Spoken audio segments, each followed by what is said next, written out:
on va vraiment axer le webinaire sur l'importance du vocabulaire dans la maîtrise d'une langue. Donc Jeanne-Marie vous donnera son expertise d'enseignante.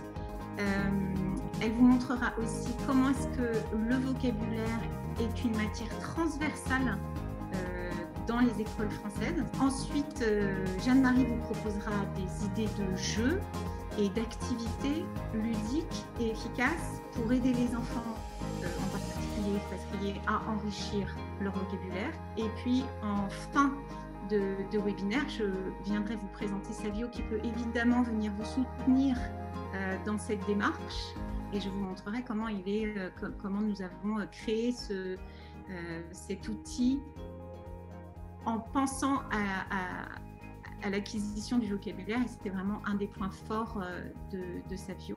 Voilà, Jeanne-Marie, je te laisse la parole et partager l'écran. Oui. Ariane, tu peux me confirmer qu'on voit bien mon écran cette fois? Oui. Oui, donc quelle que soit la langue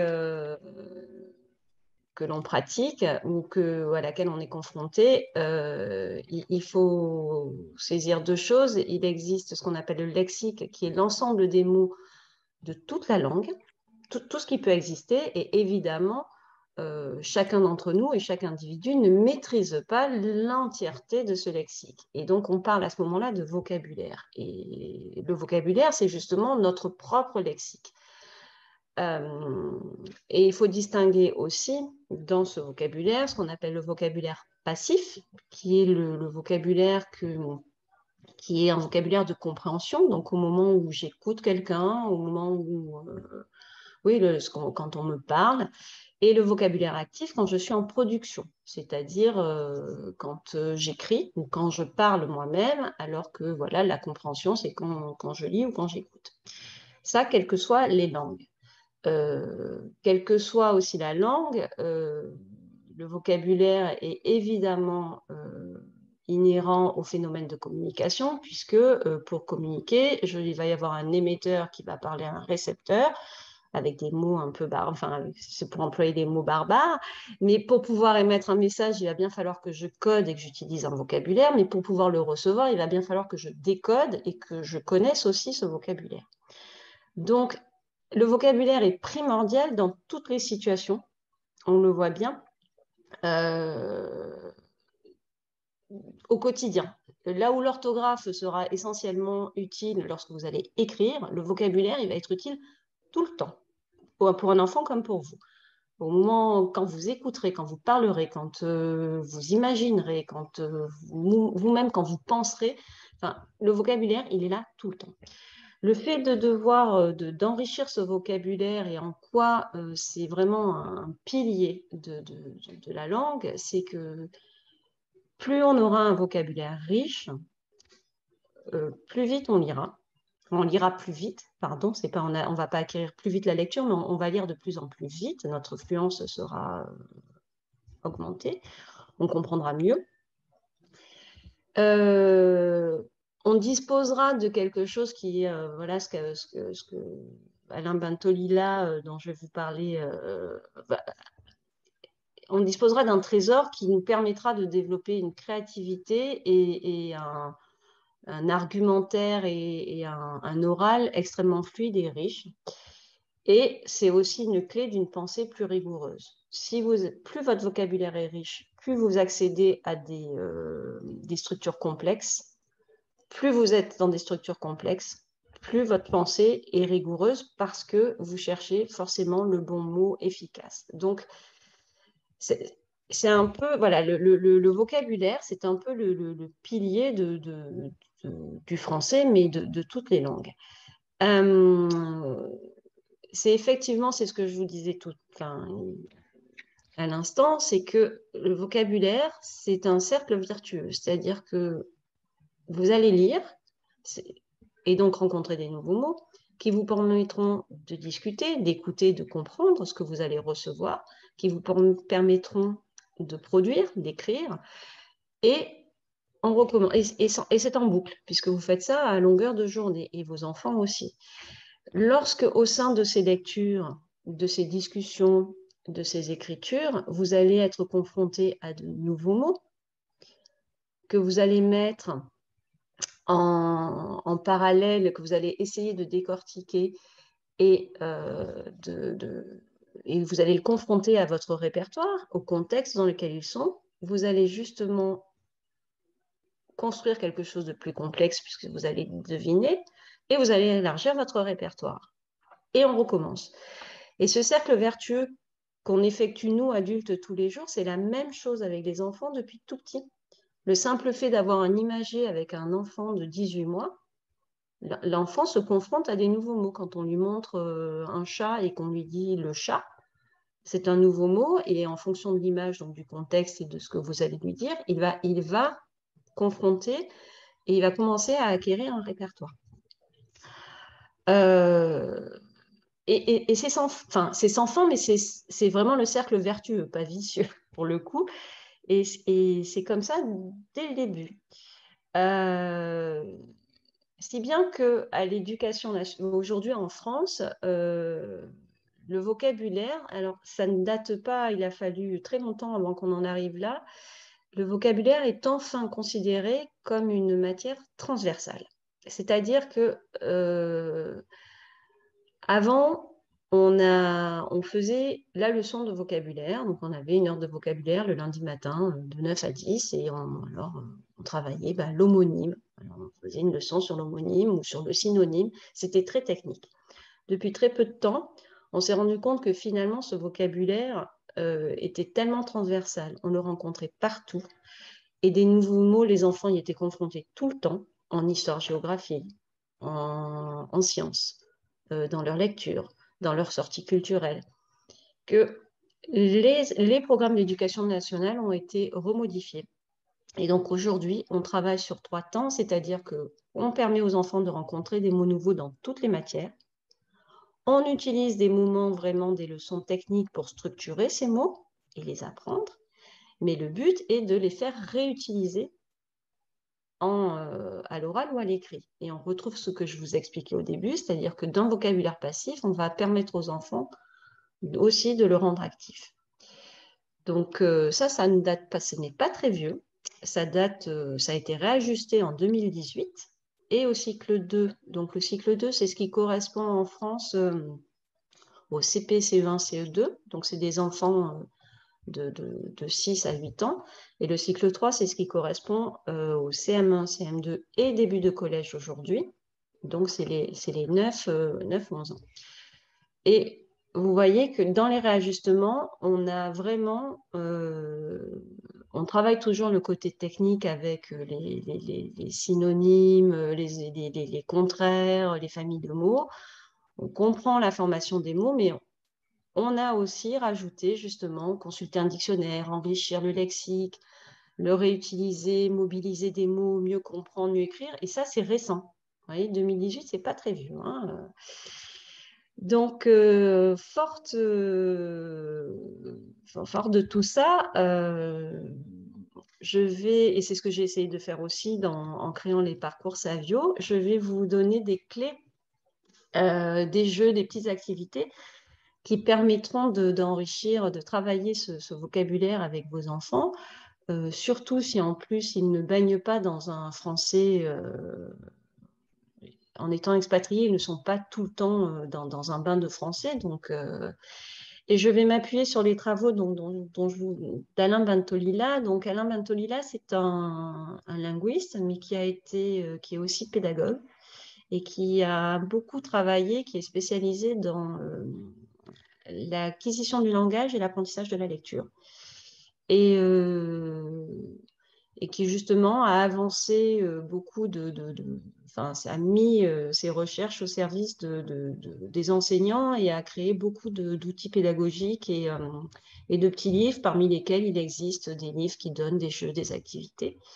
Donc, en m'inspirant et de ces travaux, de mon expérience en classe pour avoir vécu mis en place ces jeux avec des enfants et du public que j'ai pu rencontrer à l'expatriation. Voilà, je vais vous proposer quelques activités qui sont vraiment très courtes. Vous pouvez les choisir à l'envie, les modifier, les inventer vous-même, et ça vous donnera déjà des points de départ. Et c'est des jeux qui marchent. Voilà, c'est testé et approuvé par les enfants avec lesquels j'ai pu les faire, les pratiquer. Donc, une des premières choses qu'Alain Bentolila souligne, c'est qu'il faut nourrir très tôt les enfants. Donc, très tôt, c'est vraiment 18 mois, 2 ans, à partir du moment où l'enfant commence à parler et on y va. Enfin, on n'attend pas l'entrée en 6e ou au CP, c'est pas au moment où il va commencer à lire, sinon c'est vraiment très tôt. Donc, très tôt en quantité et en qualité. Le premier jeu qu'on a, je pense, tous les parents de manière un peu inconsciente l'ont fait avec leur petit, avec un imagier, de montrer une image et de dire ce que c'était. Eh bien, le premier jeu, je vois, on peut faire la même chose à un arrêt de bus, dans une salle d'attente. Dès qu'on a un moment de pause ou ce moment privilégié où finalement il y a rien à faire, mais on a juste à attendre, vous trouvez quelque chose à décrire, je sais pas, une vitrine, quelque chose qu'on aperçoit dans la vitrine de la rue en face, une affiche qui est au mur de la salle d'attente, un objet, une chose, et vous le décrivez. Alors de manière plus ou moins détaillée en fonction de l'âge de votre enfant et du vocabulaire dont il dispose évidemment au départ, mais vous rajoutez quand même forcément un mot nouveau. L'intérêt, c'est qu'on aille un peu plus loin. Et son but est de deviner. Donc, soit il nomme ce que vous avez décrit, soit il le montre. Le but étant qu'ensuite, on inverse les rôles. C'est-à-dire que c'est lui qui, à son tour, va devoir détailler, parce que c'est là où ça devient le plus intéressant. C'est qu'il va falloir qu'il mette en œuvre justement du vocabulaire. Il ne peut pas vous dire « je vois quelque chose de bleu ». Ah oui, mais alors là, vous allez lui dire « mais du bleu, il y en a partout. Enfin, il y a plein de choses bleues. Qu'est-ce que tu peux me dire? C'est bleu, mais c'est grand, c'est petit. » Et comme ça, on va à chaque fois enrichir et lui demander, en lui donnant des clés, évidemment. Le deuxième jeu qu'on appelle l'étau, vous allez très vite comprendre pourquoi. C'est parce qu'on va rajouter des contraintes. C'est un jeu idéal en voiture. On va se lancer des défis. Donc, on va demander à l'enfant, bah, tiens, donne-moi 3 choses qui roulent. Très vite, hein, facile. Hein, n'importe quel enfant de 4 ou 5 ans on vous dira une moto, une voiture et un camion. Oui, mais alors moi, je veux des choses qui roulent, mais sur 2 roues. Ah, déjà, on commence à resserrer les taux. Et des choses qui roulent sur 2 roues, bah, la moto. Et après la moto, qu'est-ce qu'il y a? Le vélo, oui. Et quoi d'autre? La trottinette. On peut ensuite, on pourra s'amuser à lui dire, et quand c'est à 3 roues, c'est quoi? Ah, un tricycle. Donc, tout est sujet, c'est-à-dire que les jeux que je vous propose vont être des bases, mais surtout, il ne faut jamais hésiter à rebondir. C'est-à-dire que si l'enfant vous dit tricycle, chez un expatrié, il y a peu de chance. mais c'est pour vous montrer que c'est un prétexte pour rebondir et dire « Ah tiens, tricycle, bah oui, mais tricycle, triangle. » Voilà, allez chercher et décortiquer le mot pour les enfants qui sont plus grands, évidemment. Et puis, pour en revenir au jeu, bah, on veut quelque chose qui roule sur 2 roues et sans moteur. Et là, on resserre encore. Et ce qu'on cherche avec ces jeux-là, c'est de trouver un vocabulaire de plus en plus précis. Plus le vocabulaire est précis, plus il est efficace. Plus il est efficace, plus mon discours sera riche et percutant. Et les gens me comprendront. Le troisième jeu, c'est le jeu du tic-tac-boom. On appelle aussi le jeu de la bombe. On donne un thème, on lance un minuteur et en 1 minute, à tour de rôle, il faut donner le plus de mots qui ont rapport avec ce thème. Donc, un ustensile de cuisine, une couleur, des choses qu'on peut voir à la montagne. Si à un moment, un mot inconnu est donné, Donc, si parmi les ustensiles de cuisine, vous lui dites une écumoire. Ah, grande chance qu'ils ne connaissent pas l'écumoire. On en profite, on fait une pause, on arrête le minuteur et on explique le mot. Alors, on essaye de lui demander s'il a une idée et on explique ce que c'est qu'une écumoire et à quoi ça sert. Et on peut peut-être en profiter pour écumoire, écume. L'écume, c'est ce qu'il y a au-dessus de la casserole quand il y a un bouillon. Voilà, c'est toujours, c'est des points de départ, en fait. Ces petits jeux sont des points de départ pour les plus jeunes. C'est extrêmement facile à mettre en place. Et plus le vocabulaire va se développer, plus le jeu, vous pourrez le continuer en l'enrichissant. Et vous le verrez, ça se fera spontanément parce que c'est eux qui vous donneront en fait les impulsions pour enrichir. La deuxième chose dont parle Alain Bentolila, c'est qu'il faut découvrir très vite de nouveaux mots. Il ne faut pas attendre et il ne faut pas avoir peur. Il n'y a pas de mots difficiles. Ça n'existe pas, les mots difficiles. Stéthoscope, c'est pas difficile. C'est super rigolo. C'est beaucoup plus rigolo à vouloir savoir ce que c'est qu'un stéthoscope, à le dire, à essayer de l'écrire, qu'un chat ou un chien. Ça n'a rien de marrant, un chat ou un chien pour un enfant. Il le sait depuis qu'il est tout petit. Donc, ne pas avoir peur des nouveaux mots et donc jouer avec. Et le grand jeu classique, c'est le jeu du dictionnaire. On ouvre le dictionnaire à une page, on s'arrête, on choisit un mot, on le donne, et là, bienvenue la créativité, on s'amuse à inventer. Qu'est-ce que ça peut vouloir dire? Alors là, on met à fond la créativité. Et le but quand même à la fin, c'est de se confronter à la réalité. Mais c'est surtout un prétexte. On aura eu un moment où il aura fallu mettre en place, justement, aller chercher, mettre en œuvre tout le répertoire qu'on a déjà et mettre en relation des mots qu'on connaît, qui se ressemblent, pour pouvoir trouver une définition à ce mot nouveau. Troisième chose préconisée par ce linguiste, c'est de écouter, discuter, argumenter tout le temps et de favoriser la compréhension de ce qui est lu. Donc, pour écouter, discuter ou argumenter, vous pouvez le faire à tout moment et je pense que vous le faites déjà avec vos enfants. Par exemple, dans un musée, quand on est devant un tableau, le but, c'est d'essayer de partager l'émotion ou le ressenti qu'on peut avoir. Notre ressenti d'adulte, mais lui demander aussi son avis à lui. Et ne pas s'arrêter à j'aime ou j'aime pas. Pourquoi tu aimes ce tableau? Qu'est-ce qui te plaît dans ce tableau? Qu'est-ce que tu as préféré? Qu'est-ce qui t'a interpellé? Donc, si par exemple, donc en ce moment on parle beaucoup du fameux Blue Boy qui revient à Londres, ce petit garçon tout en bleu, on peut très bien, l'enfant peut très bien dire j'adore parce que j'adore la couleur bleue. Oui, d'accord, d'accord, t'aimes la couleur bleue, mais d'après toi, pourquoi est-ce qu'il est en bleu ce petit garçon?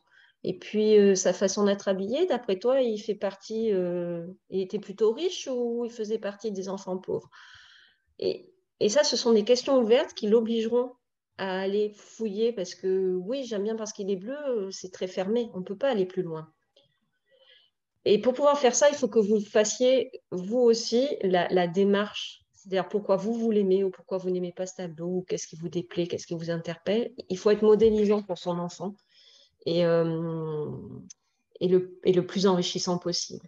Donc, et c'est ce que Bentolila explique. Il dit il faut discuter, écouter, ne faire que ça. Enfin, ne faire que ça, je m'entends. Il n'y en a jamais trop. Voilà, c'est jamais trop. Et l'autre pôle, c'est de favoriser la compréhension de l'implicite, en fait, lors des lectures. L'implicite, c'est tout ce qui ne coule pas de source, c'est-à-dire que le petit chaperon rouge, oui, il y a deux personnes. Quels sont les personnages du petit chaperon rouge? Aucun intérêt pour l'enfant, il va vous dire le loup et le chaperon rouge. Il n'y a pas de difficulté, c'est écrit. Alors que si vous lui demandez, au cours vous lisez, vous avez partagé un petit moment de lecture avec lui, même pour les plus grands, même les grands qui savent lire adorent avoir un petit moment de lecture avec leurs parents. Donc, avec les plus grands, par exemple, on peut commencer à lire des petits romans policiers. Euh, bah, comment se fait-il que le personnage, là, il se soit caché quand il a entendu un bruit? Et là encore, on émet des hypothèses. Et on cherche et on creuse. Et ça favorise encore le vocabulaire. Dernière chose, ne pas exclure leur langage. C'est-à-dire qu'ils ont leur langage de la même manière que vous avez eu le vôtre quand vous avez été ado, quand vous avez été enfant. C'est un passage obligé pour se différencier du monde des adultes. Euh, Évidemment, on ne laisse pas passer ce qui est grossier et injurieux, mais le grave bon, oh, c'est grave bon, oh, j'adore, c'est grave bon. Bah, expliquer, bah oui, bah tu sais, grave bon, c'est bien, mais quand tu parles avec tes copains, mais si tu devais parler dans un restaurant, si je t'amène dans un restaurant et que le chef vient nous voir, tu vas pas lui dire c'est grave bon. Comment est-ce qu'on peut dire? Donc là, on amène succulent, exquis. Et évidemment, si à la maison, tu vas pas me dire grave bon parce que il y a quand même un minimum de marque de respect vis-à-vis de ses parents, mais je ne suis pas non plus le chef étoilé. Donc, tu peux me dire c'est délicieux, c'est super bon. Et là, on amène les niveaux de langue. Et c'est le jeu du caméléon. Et pour les enfants qui sont beaucoup plus grands, un jeu qu'ils adorent, c'est justement, on donne une phrase et essayer de la dire en mode caméléon. Comment tu la dirais si tu devais parler à tes copains? Comment tu le dirais si tu devais parler au Premier ministre? Ou comment tu la dirais si mamie arrive ce soir et que tu dois l'expliquer? C'est le jeu du caméléon, mais tout ça pour leur montrer que tous les langages, à partir du moment où ils sont corrects, c'est-à-dire qu'on n'est pas dans l'injure ni la grossièreté, il n'y a pas de sous-langage. Le langage qu'ils ont avec leurs copains, c'est un langage et c'est un vocabulaire qu'ils doivent garder dans leur répertoire. Donc ça, ce sont des petites activités qui prennent pas beaucoup de temps, qui peuvent être des réflexes qu'on peut faire en allant sur le chemin de l'école, je dis dans une salle d'attente, à l'aéroport. Enfin, il y a plein de moments où on peut les faire. On n'est pas obligé de tous les faire. Et vous pouvez les modifier, les enrichir à l'envie, en trouver d'autres. Et enfin, ce que je voulais vous dire, c'est que pour les plus motivées et les plus courageuses que les enfants aiment beaucoup, c'est avoir leur petit carnet de mots, leur petit carnet de trésors. Et justement, c'est garder des traces de tout ça. Donc, si on est allé voir, si on a discuté justement de ce qu'on a ressenti devant un tableau, ben, on colle le ticket du musée et puis on écrit peut-être des nouveaux mots qu'on a appris ou qu'on a saisis. Les mots caméléon, bah, c'est rigolo d'écrire Gravemont. Avoir le droit d'écrire Gravemont, c'est super. Mais à côté, j'écris les autres mots qui vont avec les mots caméléon. Les fleurs lexicales, c'est plutôt une activité qu'on fait dans les écoles, mais qui peut très bien être fait à la maison, c'est-à-dire trouver, c'est le jeu du thème, c'est-à-dire que si on se souvient de tous les mots qu'on a donnés au tic-tac-boom, ben on les range. Ben, tous les animaux ensemble, tous les noms communs pour ceux qui sont déjà dans de la grammaire, ou alors toutes les activités. Enfin, et on fait une fleur et ce qu'on appelle un champ lexical. Et ils aiment bien avoir ce petit carnet de trésors voilà, qui les suivent et qui leur permettra après d'aller piocher dedans quand ils devront écrire. Et enfin, pour finir, voilà, je voulais juste vous dire que ça demande du temps de s'approprier un mot. Donc, il faut être très, très indulgent avec nos enfants. Ne pas leur demander d'être un dictionnaire très, très vite. Il faut tout ça pour s'approprier un mot. Il faut l'identifier à l'oral, il faut d'abord l'entendre, le retenir. Quand on l'écoute, il faut savoir le lire, le déchiffrer. Il faut pouvoir le réemployer dans un contexte. Ensuite, il va falloir l'orthographier. Stéthoscope, c'est pas tout de suite, hein. Plus tard, on nous demandera de l'analyser grammaticalement et puis il va falloir le définir, c'est pouvoir l'expliquer, qu'est-ce qu'il veut dire. Il va falloir le mettre en lien avec d'autres mots. C'est très, très riche et donc ça demande du temps parce que ça demande beaucoup, beaucoup de pratique et d'appréhension. Donc, c'est facile à faire, mais c'est un travail à long terme. Mais il faut commencer tôt. Donc voilà, bon, j'étais un peu longue, mais je pense que je suis rentrée dans les temps, donc je reste ensuite disponible pour vos questions. Et j'espère que ces petites activités pourront déjà vous donner vous mettre un pied à l'étrier et vous aider pour parler, pour développer le français avec vos enfants. Voilà. Marianne, si tu veux. Merci Jeanne-Marie.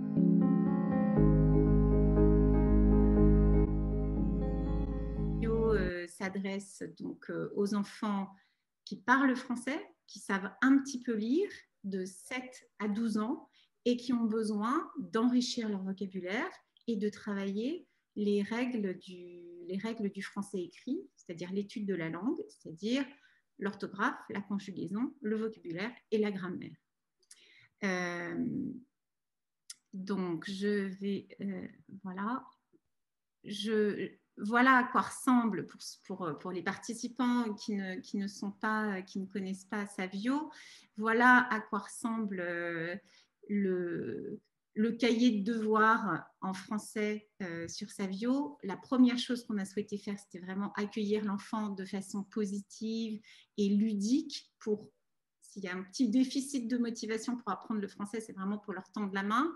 Le parent, au moment de choisir sur quel parcours il inscrit son enfant, ce sont des parcours de progression, à le niveau de la classe, mais ça n'est pas affiché pour l'enfant. C'est-à-dire que vraiment, l'idée, c'est que on va pas afficher la classe française, mais on va proposer des parcours qui correspondent à un niveau qui suivent le programme de l'éducation nationale française, mais pour l'enfant, ça n'est pas visible puisqu'on a bien conscience que parfois la référence à l'école française ne dit rien du tout aux enfants, voire peut leur donner l'impression qu'ils sont en retard, alors que les enfants qui maîtrisent plusieurs langues ne sont pas du tout en retard.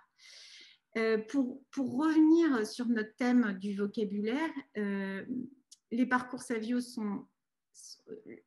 L'originalité des parcours Savio, c'est déjà que ce n'est pas des listes d'exercices, mais c'est que c'est des parcours. Donc, ça motive l'enfant. Et puis, c'est des parcours thématiques. Donc, les parcours comprennent des paysages. Et dans chaque paysage, il y a des petites étapes. Et dans chaque étape, la progression qui est toute faite est alternée et progressive, c'est-à-dire que l'enfant ne va pas faire 1 heure de grammaire, mais il va faire des petits défis en lecture, orthographe, grammaire, conjugaison, vocabulaire, jouer avec les mots, qui vont lui permettre d'avancer progressivement et de façon alternée. Alors, et à la fin et chaque paysage utilise le vocabulaire et le champ lexical du thème. Ce qui va permettre à l'enfant de ne pas toujours utiliser le même vocabulaire quand il va faire des exercices de grammaire ou de conjugaison. On ne va pas toujours être en train de faire Jean joue au ballon, mais on va utiliser du vocabulaire qu'ils n'ont pas l'habitude d'utiliser et qui sont en lien avec le thème. Et y compris quand les enfants sont en train de jouer, parce qu'ils ont un petit personnage et à chaque fois qu'ils font des exercices, ils gagnent des points et des pièces, eh bien, on va inviter les enfants à rencontrer des mots nouveaux. Donc, on va décrire tout ce qu'ils peuvent donner à leur personnage de façon précise. Voilà. Alors là, il n'y a pas assez de pièces. Donc, la coupe des mousquetaires, elle est remise aux vainqueurs du tournoi de Roland-Garros. Voilà, la gourde d'eau, le serre-poignet de tennis, le sac de tennis. On va vraiment essayer, quand ils sont en train de jouer, de leur présenter des mots nouveaux. Le visage, c'est pareil. On a décrit avec soin les différentes parties du visage. Et dans le but qu'après avoir joué avec leur petit personnage, eh bien, le jour où ils devraient décrire un personnage en français, eh bien, ils aient des idées, ils s'en souviennent. Voilà, donc donc toute la progression est vraiment dans un contexte d'apprentissage du vocabulaire. Je vais vous montrer les différents types de supports pour enrichir le vocabulaire qui sont proposés. Donc, je vais changer de type de compte pour pouvoir vous les montrer. Alors, je fais encore un dernier petit tour sur le compte de l'enfant. Donc, l'enfant voit sa progression par ici. L'avantage, c'est que son parcours se souvient de là où il s'est arrêté. Donc, il n'a pas l'impression de refaire indéfiniment les mêmes choses et de ne pas avancer. On retient exactement où est-ce qu'il s'est arrêté. Du coup, c'est vraiment une progression d'étape en étape et qui n'est pas frustrante pour l'enfant. Il a une partie personnelle avec son petit personnage, ses points et ses pièces, et puis des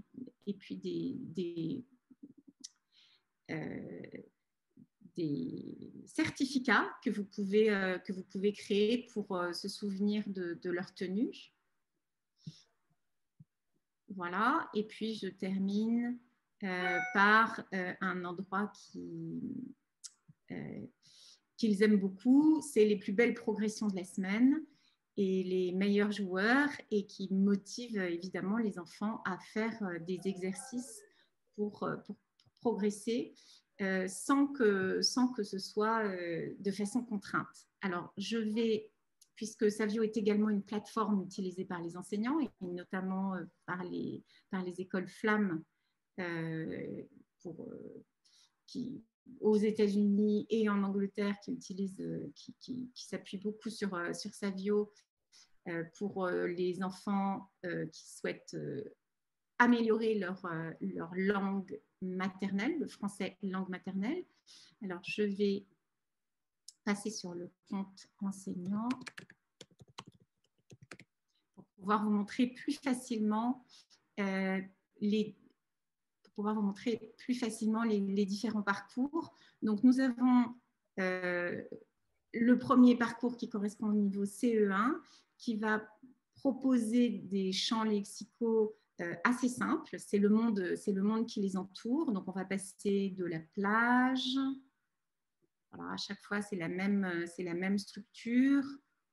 Donc, il y a un thème général. Et puis, pour chaque petite étape, il va y avoir des petits défis. Et chaque leçon et chaque exercice utilise des mots de ce champ lexical. Voilà, donc le premier parcours passe par la plage, la campagne, la ville, la forêt, la montagne.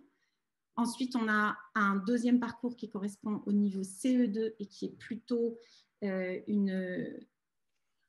un voyage dans les régions françaises et dans la culture française pour ceux qui n'y vont pas forcément, avec évidemment toujours le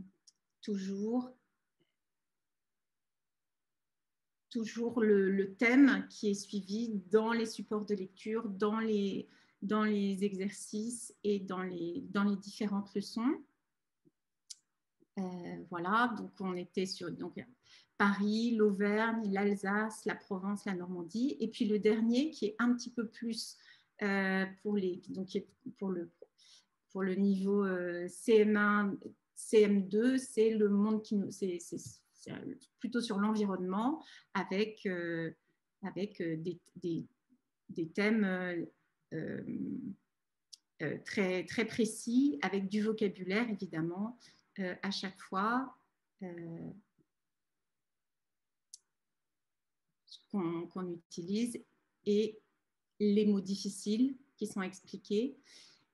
Et une des spécificités aussi de Savio, c'est qu'il y a de nombreux enregistrements audio, c'est-à-dire que quand on va voir, alors évidemment là il n'y en a pas, mais dans de nombreux exercices, il y a un petit symbole qui permet à l'enfant de cliquer et que le mot soit lu, ce qui permet à l'enfant de mieux apprendre les différents des mots nouveaux. Alors, les différents types d'exercices. Donc, il y a Savio va proposer des leçons pour travailler le vocabulaire. Évidemment, donc, toute l'étude de la langue est couverte au fur et à mesure des parcours, mais en matière de vocabulaire, eh bien, il y aura des leçons Les contraires. lues et animées. Les contraires sont des mots de sens opposé. Par exemple, des notions qui sont est le vues contraire de froid. dans les programmes français. Les contraires sont aussi des mots de même nature. Par exemple, joie est le contraire de tristesse. Joie et tristesse sont tous les deux des noms.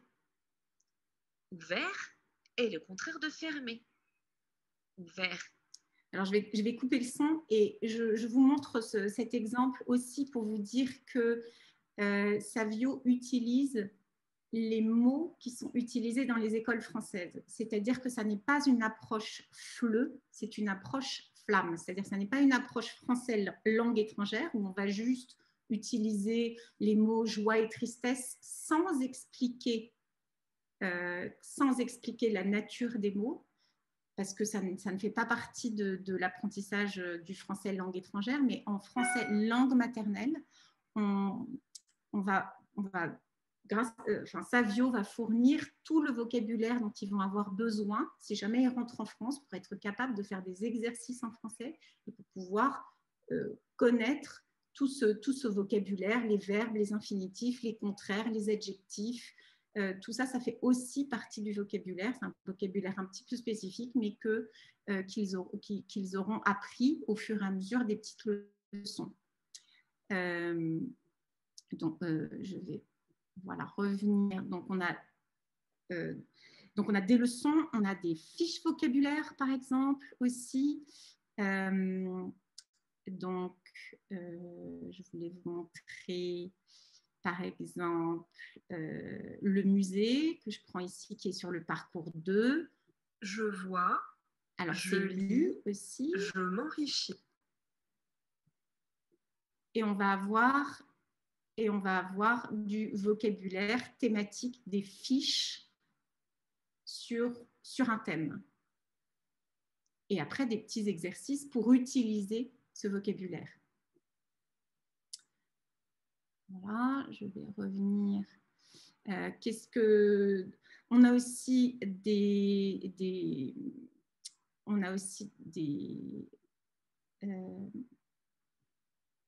dans les fiches vocabulaires, on a aussi des fiches de méthode, par exemple. Ici, on a comment décrire un paysage. Donc ça, je suis sur le parcours CE2.